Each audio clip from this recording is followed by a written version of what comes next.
লক্ষ্মীপুরের রায়পুরে চাঁদা না পেয়ে নির্মাণ কাজে বাধা ও ভাঙচুর, থানায় মামলা। সোমবার রাজীবাড়ির উপজেলার কাজীর বাড়িতে ঘটনাটি ঘটে। বিবাদীরাও একই বাড়ির বাসিন্দা বলে জানা যায়।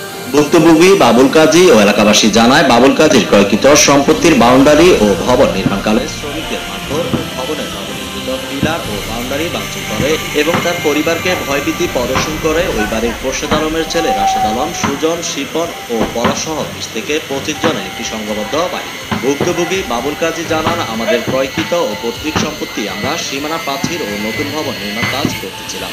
হঠাৎ করেই আমাদের পার্শ্ববর্তী বাসিন্দা খোরশেদ আলমের ছেলে সুজন, শিপন ও পলাশের নেতৃত্বে দেশীয় অস্ত্রে সজ্জিত হয়ে প্রায় 20 থেকে 25 জনের একটি সংঘবদ্ধ সন্ত্রাসী বাহিনী অতর্কিত হামলা চালিয়ে আমাদের সীমানা প্রাচীর ও নির্মাণাধীন ভবনের পিলারগুলো ভেঙে ফেলে। এ সময় কাজ করতে থাকা আমার নির্মাণ শ্রমিক ও বাড়ির মহিলারা কথা বললে তাদের উপর হামলা চালায় ও সন্ত্রাসী বাহিনী ছিনিয়ে নেয় মহিলাদের হাতে ও গলায় থাকা স্বর্ণালঙ্কার, যার পুরো ভিডিও চিত্র সিসিটিভিতে দৃশ্যমান।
আমার তো গোসল দিয়ে দিব আমার দেয়